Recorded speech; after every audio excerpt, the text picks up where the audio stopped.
Mengejar mimpi besar yang merupakan solusi besar bangsa bukanlah proses yang mudah.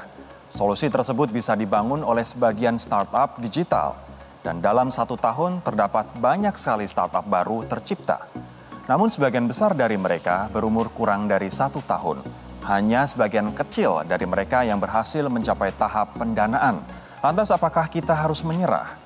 Panel kali ini akan memberikan insight bagaimana para dream chaser yang sudah sukses menjadi game changers. Membangun startup dari sebuah mimpi. Karena di luar sana terdapat para pengejar mimpi yang telah sukses mentransformasi mimpinya menjadi solusi untuk Indonesia.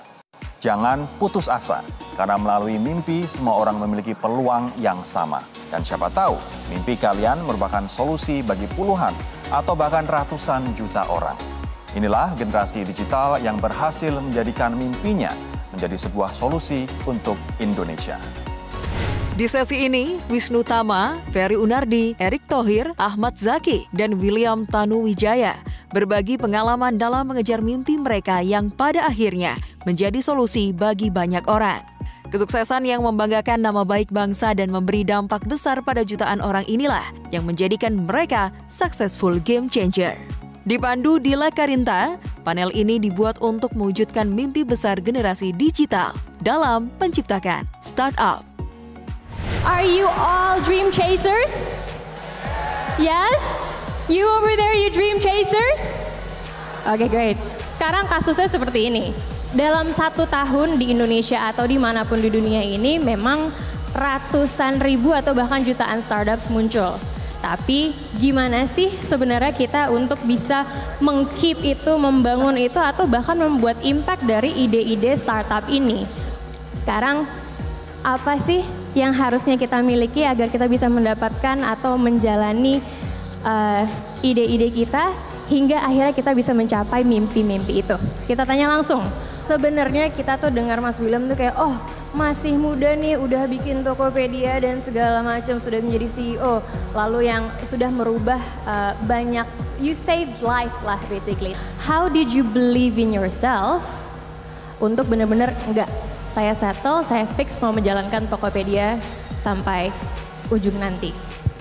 Iya, saya ini selalu menganggap diri saya ini pengusaha karena kepepet gitu ya. Jadi saat memulai Tokopedia, tantangan terbesar sebenarnya membangun kepercayaan.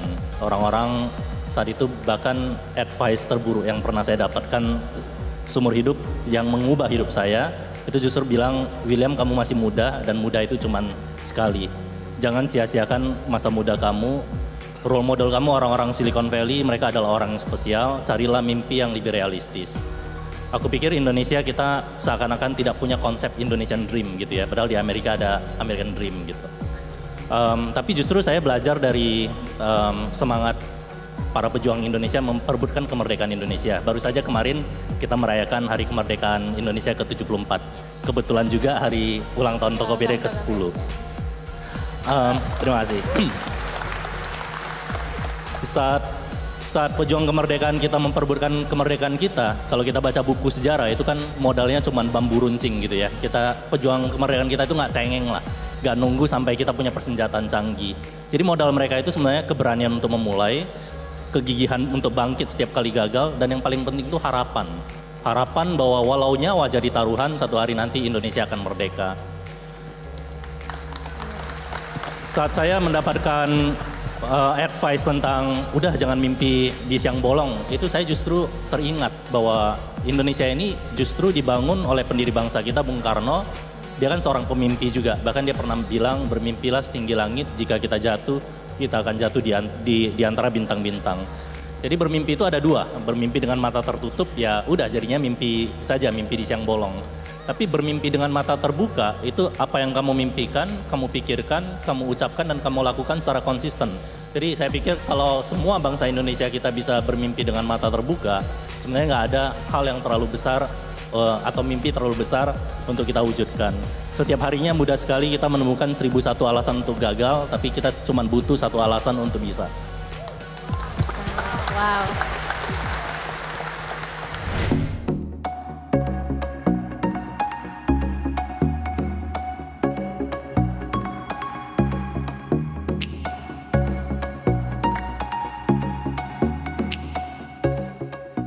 Kalau misal dari Pak Tama, waktu kecil cita-citanya apa? Cita-cita saya bahkan sampai kuliah saya pengen jadi tentara.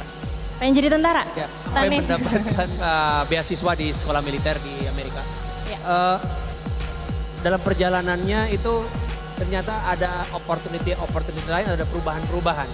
Nah yang paling penting adalah kita bagaimana menyikapi perubahan-perubahan opportunities itu, kita sikapi dengan positif.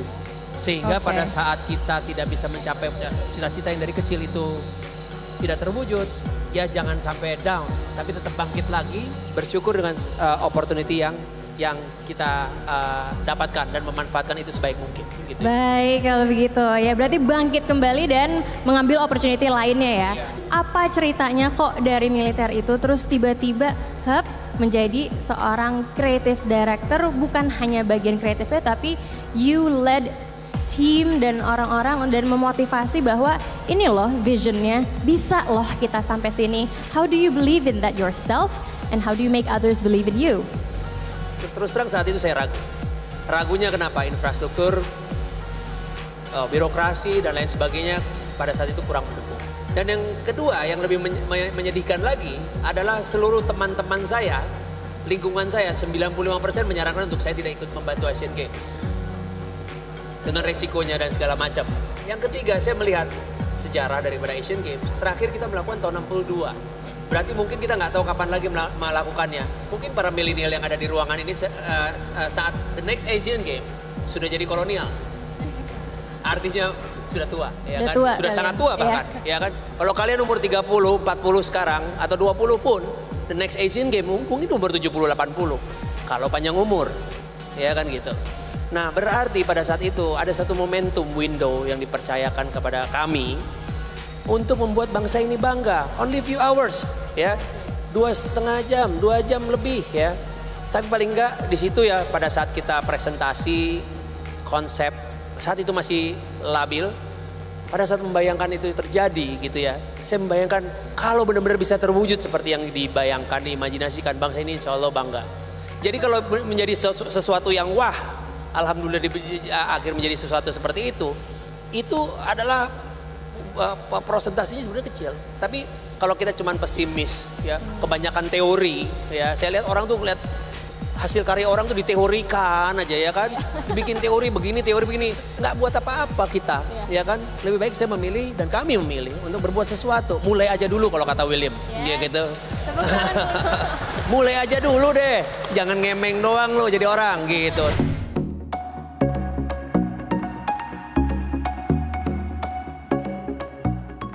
Ignite the Nation, Gerakan Nasional 1000 Startup Digital 1 Indonesia.